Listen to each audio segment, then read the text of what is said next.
Hi, Sandra. Hi, Big Mama. You look nice. I like your hair scarf. Thank you, Big Mama. But Sandra, you're always gloomy. Why? You're never really giving me a smile. I watch you all the time. It's just that, is that the way you are all the time? Big Mama, sometimes I don't even notice I'm frowning. Ah, you have Yeah. a lovely face, so you should smile some more. Okay, Big Mama. I will. But are you feeling better now? Because the last time we spoke, you complained of being a bit unwell. Yes, Big Mama. I am. I'm feeling better. Right. Yes, Big Mama. So Sandra, you've earned yourself 2 strikes today. I'm not happy about it. Me I too. don't think you're happy about it.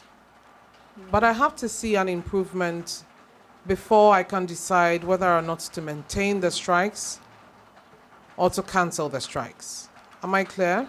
Yes, Big Mama. I have to be honest with you, Sandra. I have a problem with the way you communicate your sentiments, how you feel about things. And I feel this could be a learning curve for you because you live in close proximity with other people. Now, yesterday you had an issue with Loveland and you stated that you were not going to wash any quote unquote stupid bowls. Now, you still clearly have a problem doing your chores. Why is that? Is it so difficult or it just annoys you? Which is which? Big Mama, I don't have a problem doing the chores. But the only problem I have is when they go to the kitchen, they mess the place up. And it kind of looks like I do not work. And you see, it's a kitchen. It always has to be neat. That is why I'm placed there to clean the place. I don't know. When they go there, they mess up the place, and it becomes so difficult for me sometimes. So that is why I'm always telling them that whenever they are done eating, they should just at least help me out by washing their bowls, so that it doesn't become too much of work for me. But I do not have a problem with my chores. I do them when I'm supposed to. Very well. I still think that I see a problem with you doing your chores generally because I just feel as if you just don't like to do it. I mean, nobody likes to do dishes, but it is a chore. Okay. I don't think there's anybody born of a woman who intentionally loves to do dishes, but you have declared the fact that you cannot cook and you will not cook. Big So Mama, I if, never said that. very well, that's another conversation for another day. But are you telling me now that you're willing to cook? Yes, Big Mama, I'm willing to cook. So can I comfortably tell your head of house to put you on a cooking roster? Yes, Big Mama. That's for a change. We'll see. Okay, interesting. Let's do that. But for now, you have to do your chores, Sandra. You can't walk out of it. It doesn't matter how well, how messy they make the kitchen, but you have to have a way of communicating that without being insulting. Do you think it's right for you to use the word stupid in any context, really? No, it wasn't right. I think I overreacted that time, and Big Mama, I'm sorry about using that language. It was just very annoying at that point, but I'm sorry about me using the word stupid. All right, apology accepted. So I think that there's some sort of learning here that you could probably look at, even for your personal life going forward. I mean, even leaving this place aside, there's a way of learning to communicate how you feel without necessarily offending people or making people feel as if you don't respect them at all. Yes, Big Mama.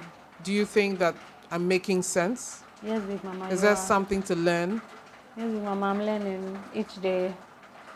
Very well. I'm happy that you can accept that and then learn because there are some things that you may not know about yourself. It's only people that observe you that can tell you. Yes, Big Mama. And it's always coming from a good place. Yes, please. Very well.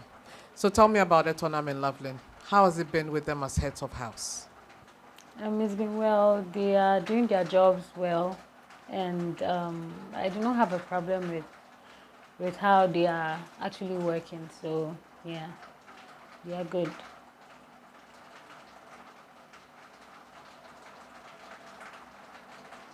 I was watching you yesterday, and I think that you have this cool exterior, but you're very emotional inside.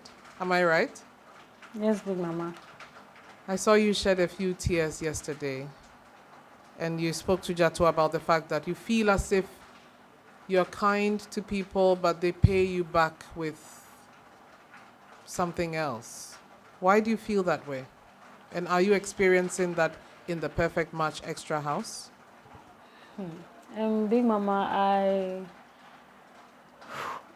I don't. I think with the way I am today is because of how the experiences I've had. I used to be very, very open. I used to be very, very happy. I used to be a very, very happy person. But I realized that people take advantage of me when I'm like that. It's like because I'm too nice and because I'm too open, so they tend to, should I say, look down on me or use me or make fun of me or look down on me. So it kind of changed my attitude. So I don't know, it changed me. And I have a very big heart. Like when I'm closer to people, I try to be there for them no matter what. I try to be supportive. I try to support them in every way, but people take advantage of me when I do that. So it has just made me very reserved and You're very guarded. yes, very guarded. And it's like I don't even want to get closer to anybody because I feel like eventually you are going to hurt me. And with the house, I noticed that people actually see me weird because I'm to myself and because I'm not really, really like, mingling with them. But it is because of I don't want people to misinterpret how I speak because sometimes I know that I don't know how to express myself properly and I do not want anybody to, act like they like me right in front of me and then when I'm not around, they speak ill about me. I don't think I can take that emotionally. I see, Sandra, I see where you're coming from. So you have the impression that your housemates do not necessarily like you. Is that it? I can't really pinpoint the word, but I don't know. I really have this feel when I feel like somebody wants me around or people want to, be around me. And sometimes I get that energy that they just, smile because I'm around and they just want to smile with me, but nobody comes to, check up on me or nothing. But I do that. I remember when Grace had of the Friday party and I was there to help her out when she was sick. And then what hurt me was after she got well, she made a statement that I told her that I was supporting Lovelyn. I was helping Lovelyn out by taking care of her, and she made a statement saying that she needs a replay of that day. And then she told Lovelyn thank you, she told Bella thank you, and never said that to me. And it just kind of made me feel like, And that okay, hurt you, isn't it? yeah, I just feel like, okay, so It's understandable. But I mean, these things are part of life, and so you don't have to let such things inform how you behave towards everybody else going forward, because these things will always happen. You know, how people perceive you will always remain a certain way because of how you also communicate. Now, this afternoon, you were sort of vilifying Grace, with Kodak and Bella. But Grace didn't really even know much about what happened with Bibi and Bella. no, I was not saying that she knew much about the issue, but I was just trying to communicate to Bella that she should just watch who she speaks with about certain issue because people come to her and act like they are supporting her, but they later go to BB to ask her, okay, so what's wrong? Why, they try to, communicate to BB just to hear her side, hear Bella's side. And I feel as if you gave the wrong impression about Grace in this particular issue. okay, You don't think so? well, I told Bella that she should just watch who she speaks to. Do you like Bella as a friend? Can you consider her your friend? Yeah, Bella is a very nice person. She's real. Like, people don't understand her, and I understand her as much. I just feel like she talks too much. That's the only problem I have with her. But she has a good heart, and she tries to be there for people. And people like that are very quick-tempered, just like me. And I just feel like she should talk less and ignore certain things. That's the only problem I have with her. Right. How about BB? Are you still leaving your matters to where they were before now, or you're going to make an attempt to settle your differences? Big Mama, BB is actually part of the people that broke me. BB is part of the people that actually made me Guarded with your feelings and how you relate to other people? yeah. She made me so numb, and I don't even really want to like have anybody as a friend anymore, because she was somebody I liked so much, not like I loved so much, and I gave her my heart and she broke it. So when I see her, it makes me angry, and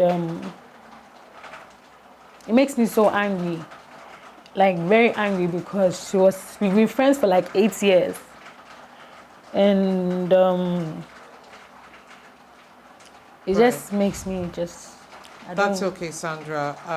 I can appreciate you opening up to me. I'm very grateful for that. I think you've done fantastic this afternoon. I didn't expect too much, but you've given me much more than I needed, and I think I'm understanding you more.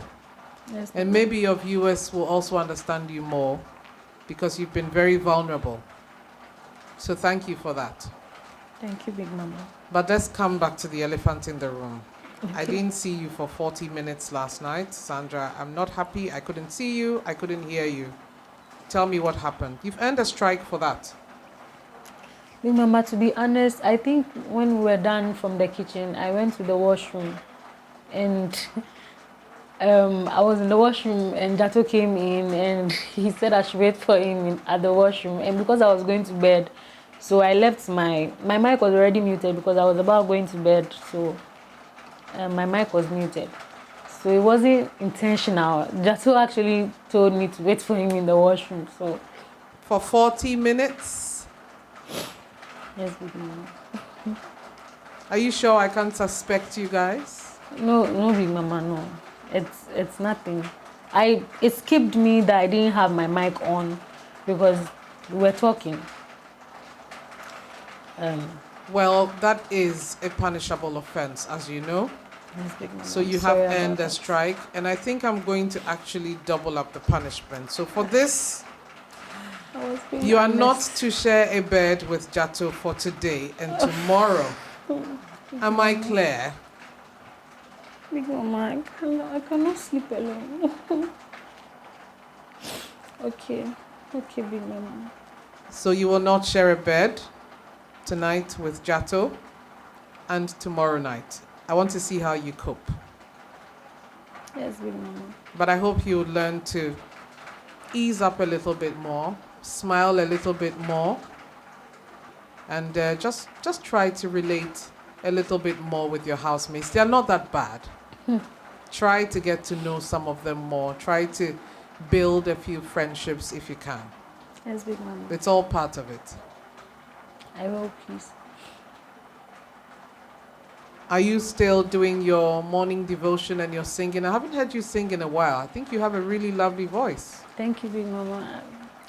I've been doing the devotion with Jato quietly. Sometimes I tell him if we are not able to do it because of the games we do late in the night, so we do it separately in our beds. I haven't really been singing lately because I've been emotionally drained and it's like my emotions are like everywhere. I'm just trying to. I think the music may be able to help you to calm your nerves. Don't you think? Yes, Big Mama. Music is very therapeutic. So I'll be glad and privileged if you could share your devotion with me. Okay, Big I don't Mama. care if the other housemates are not taking part, but I really used to enjoy it. Okay, Big Mama. I So will. sing some more for me. I Yes, will be please. listening. Yes, please. Thank you. Maybe I might just cancel a strike. You never know. Yes, Big Mama. All right, Sandra. Is Thank there you. anything else you want to tell me? Big Mama, please, I'm okay. Very well. I hope Yes, I've been able to ease some of your stress. Yes, please. You have. So that will be all for now. Thank you, Big Mama. Right.